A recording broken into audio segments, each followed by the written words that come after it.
Salam əziz şagirdlər, əziz abituriyentlər və əziz dinləyicilər. Bugünkü dərsimizdə biz cümlənin ikinci dərəcəli üzvü olan tamamlıq haqqında danışacağıq. Tamamlıq cümlədə əşya məzmunu bildirən söz birləşmələrlə ifadə olunur.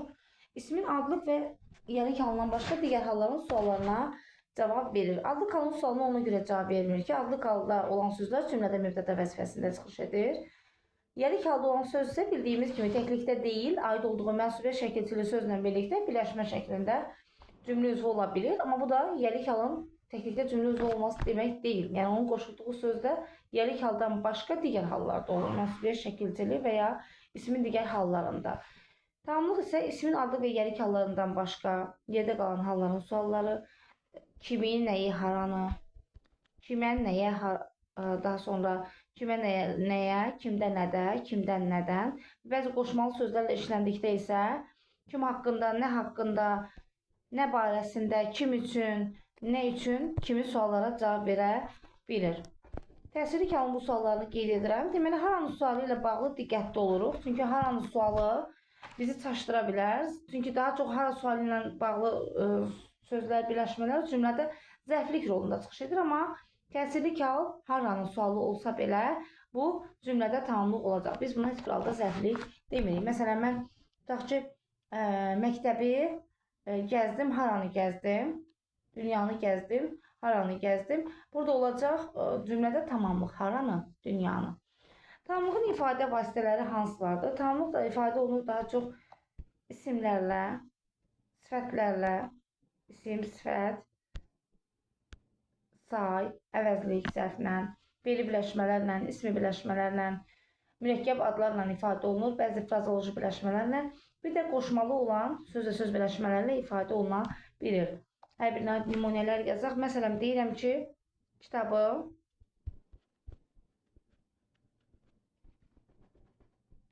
mənə ver. Ver nəyi?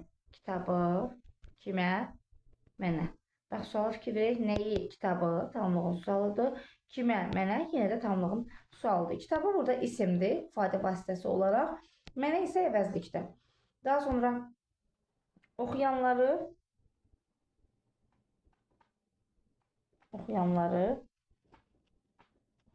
alqışladılar. Alqışladılar. Kimi? Oxuyanları. Burada kimi tamamlığın sualıdır. Ona görə də oxuyanları sözü cümlədə tamamlıq vəzifəsində çıxış edir. Daha sonra əgər biz oxuyanların əvvəlinə tutaq ki, deyirik ki, konsertdə oxuyanları alqışladılar. Kimi? Konsertdə oxuyanları. Bu halda isə fiili birləşmə ilə ifadə olunmuş olacaq.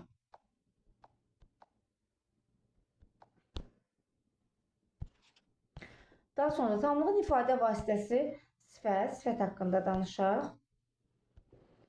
Deməli, gəncləri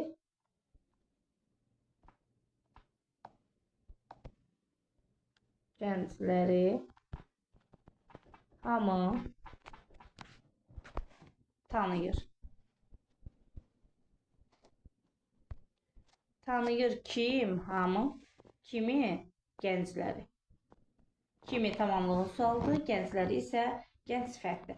Bax, diqqətli olun. Kim görən kimi, yəni kimlə bağlı ismə aid olan sualı görən kimi biz birbaşa yüklənmirik ki, bu artıq isimdir. Bax, sözün başlanğıc formasını onun hansı diksiyası olmasını müəyyən edir. Bax, gənclər sözünün kökü gəncdir, lər cəmi şəkilçisidir, isə təsirli kəlmə şəkilçisidir. Başlanğıc formamız gəncdir. Gənc necə? Sifətdir. Deməli, bu söz diksiyası kimi sifətdir. İsimləşə bilər, say isimləşə bilər. Amma biz bunun diksiyası kimi nə deyirik? İfadə vasitəsi bunun sifətdir. Daha sonra, məsələn, deyirəm ki, dərs oxumağı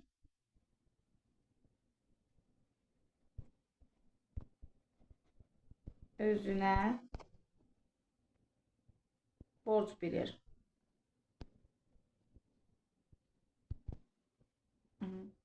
Burada özünə borc bilir. Nəyi?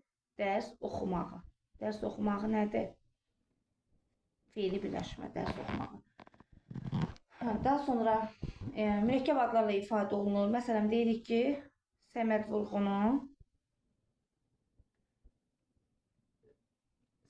Vurğunu sevə-sevə oxuyuruq. Sevə-sevə oxuyuruq. Oxuyuruq kimi Səməd Vurğunu nəyi oxuyuruq?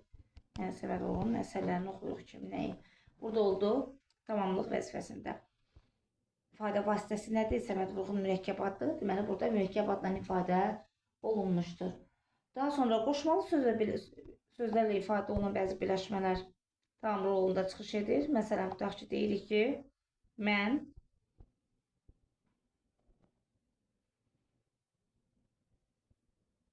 anamla gəzirdim. Gəzirdim kim? Mən. Kim ilə? Anamla. Kim ilə? Deməli, qoşmalı isim. Daha sonra və yaxud da deyirəm ki, onun barəsində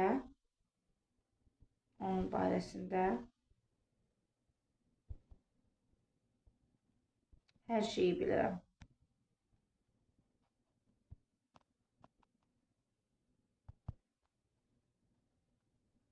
Bilirəm nəyi? Hər şeyi.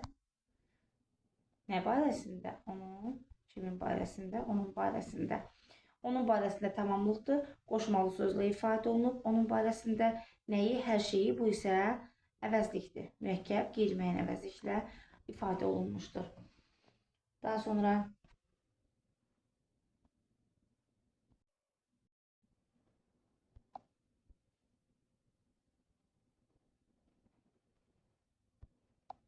deməli, buraları hamı tanıyır. Buraları hamı tanıyır. Tanıyır kim? Hamı. Haranı? Buralar bax, haranı sualına cavab versə də cümlədə tamamlıqdır. İfadə vasitəsi nədir? Bura yer zərfidir. Deməli, ifadə vasitəsi yer zərfidir. Cümlədə tamamlıq vəzifəsində çıxış edib. Və yaxud da deyirəm ki,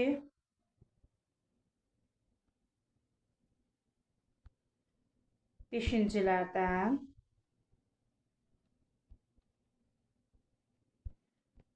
hamı razı idi.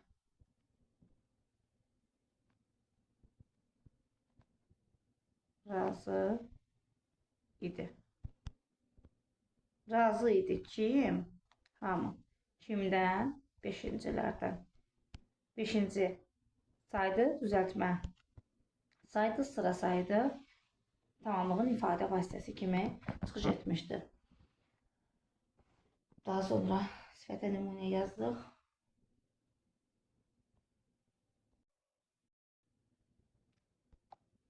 Yine bir nümunə yazaq. Məsələn, deyirəm ki, qulaq asmağı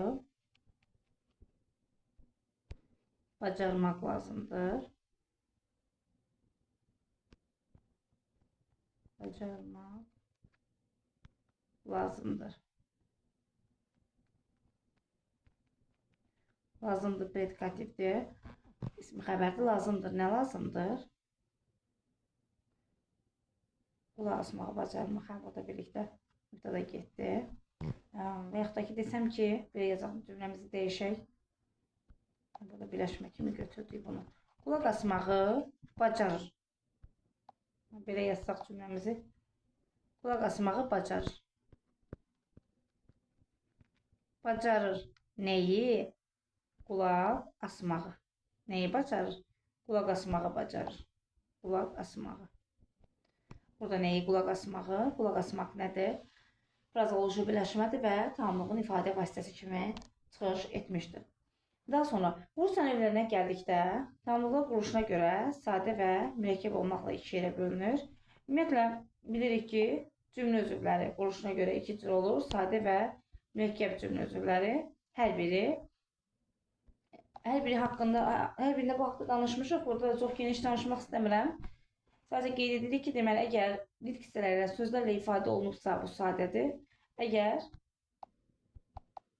söz birləşməsi ilə ifadə olunursa, mürəkkəb adlarla ifadə olunursa, bu mürəkkəbdir. Məsələn, baxaq nümunələrə. Bax, 5-cilərdən nitq hissəsi ilə ifadə olunub, buraların nitq hissəsi ilə ifadə olunub, onun barəsində qoşmalı sözlə ifadə olunub. Hər şey mürəkkəb əvəzliklə ifadə olunub. Bunlar anamla, qulaq asmağı frazoloji birləşmədir. Bu da sadə cümlə özüdür, sadə tamamlıqdır. Amma səməd vurğun isə söz birləşməsi ilə ifadə olunduğu üçün bu mürəkkəb tamamlıqdır. Dərs oxumağı fe'li birləşmədir. Bu da mürəkkəb tamamlıqdır. Gəncləri isə quruluşuna görə sadədir. Çünki nitq hissəsi ilə ifadə olunmuşdur. Daha sonra bəzi xüsusi məqamlarda diqqətli olmalıyıq. Məsələn, bilirik ki, təsirli halın sualı cümlədə tamamlıq olur, amma hər zaman belə olur deyə bilməliyik. Çünki bəzi məqamlar var ki, orada təsirli hal cümlədə zərflik vəzifəsində də çıxış edə bilər. Bu hansı hallarda baş verir? Məsələn, tutaq ki, deyirik ki, belə deyək, əgər təsirli halda olan söz zaman anlayışı bildirirsə, nə vaxt, nə zaman suallarına cavab verirsə, bu zaman cümlədə zərflik olur. Məsələn, deyirəm ki, qışı kənddə qalacağıq. Kənddə qalacağıq.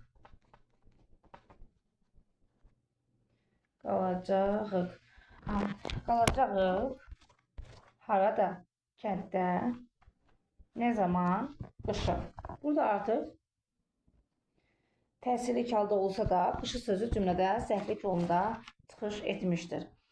Daha sonra qeyri-müəyyənlik bildirən, nə sualına cavab verən sözlərdə diqqətli oluruq. Çünki bilirik ki, nə sualı həm mübtədanın, həm də qeyri-müəyyən təsirli halın sualıdır. Məsələn, deyirəm ki, özünə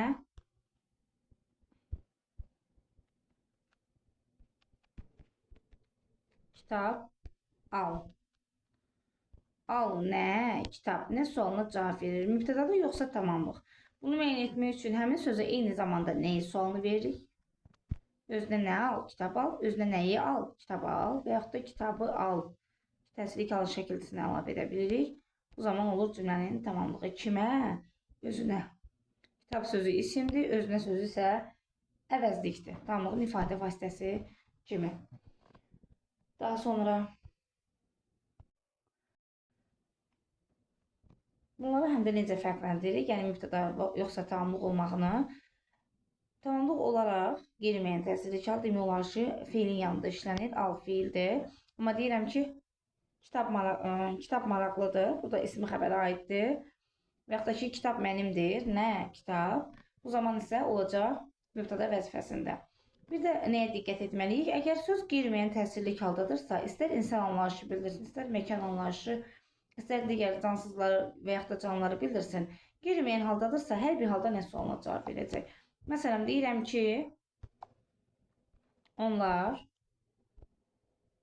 mühəndis axtarır. Bax, sual verirəm. Onlar mühəndis axtarır.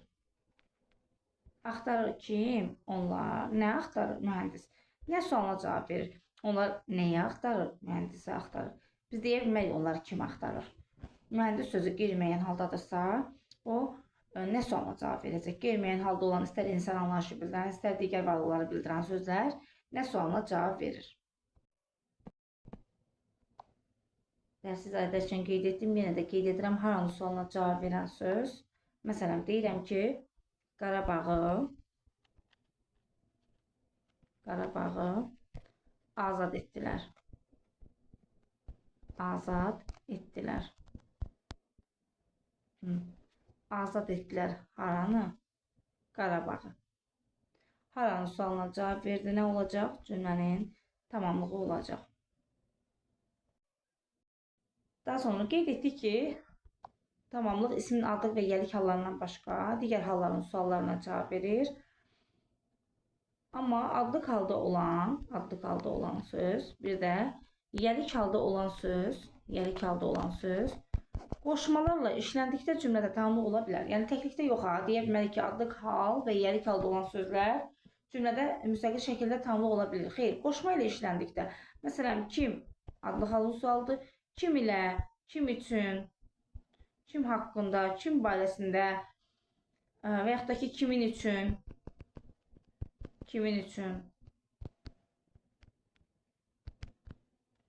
və sairə suallara cavab verən sözlər cümlədə tamamlıq vəzifəsində çıxış edəcək. Məsələn, deyirəm ki, mən dostumla gəzintiyə çıxdım. Kim ilə? Dostumla.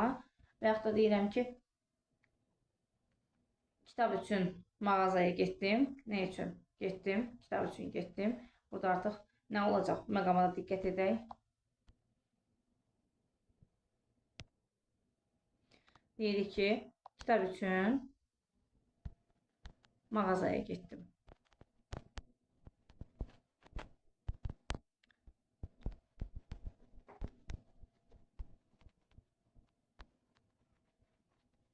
Mağazaya getdik. Bir də deyirəm ki,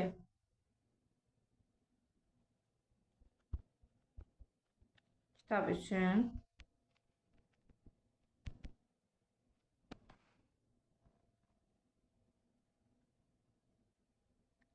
şkaf aldım.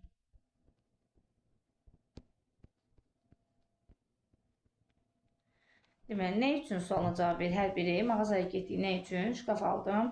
Nə üçün? Amma burada belə bir məqam var da. Nə üçün sualına cavab verən söz həm cümlənin tamamlığı ola bilər, həm də cümlənin zərfliyi ola bilər. Bəs hansı məqamda tamamlıqdır, hansı məqamda zərflikdir? Əgər qarşıda bir məqsəd varsa, bu zaman olacaq zərflik. Əgər obyekt varsa, bu zaman olacaq tamamlıq. Həm də bunu başqa cürdə fərqləndirə bilərik. Deməli, yönlük hal şəkilçisi əlavə edə biliriksə, qoşmanı ata biliriksə, bu tamamlıqdır. Yönlük hal şəkilçisini əlavə etdim. Qoşmanı atdım, bu olacaq tamamlıq. Məsələn, kitab üçün mağazaya getdik. Burada qoşmanı atıb, burada yönlük halı əlavə edə bilmərik. Kitaba, mağazaya getdik deyə bilmirik. Həm də burada məqsəd var. Nə üçün? Nə məqsədlə getdik mağazaya? Getdik. Nə üçün? Nə məqsədlə? Kitab üçün getdik. Amma kitab üçün şkaf aldım. Burada üçünü çıxa bilərik cümlədən. Kitaba şkaf aldım. Həm də burada bir məqsəd yoxdur. Sadəcə bir obyekt var. Kitab üçün, hansı bir varlıq üçün şkaf aldım. Aldım. Nə? Şkaf. Nəyi? Şkafı. Qeyri-müəyyən haldadır. Nə üçün? Kitab üçün. Burada isə tamamlıq vəzifəsində çıxış etmiş olacaq. Daha sonra deməli tamamlıq bilirik ki, sintaktik əlaqələrdən tamamlıq cümlədə tamamlıq. Deməli, mübtəda ilə bir də zərfli ilə heç bir əlaqədə, sintaktik əlaqədə olmur, onunla əlaqələnmir. Tamamlıq aid olur xəbərə, xəbərdən asılı vəziyyətə düşür, təyinli isə özündən asılı vəziyyətə salır. Bugünlük dərsimiz bu qədər. İnşallah izahım hər biriniz üçün faydalı oldu.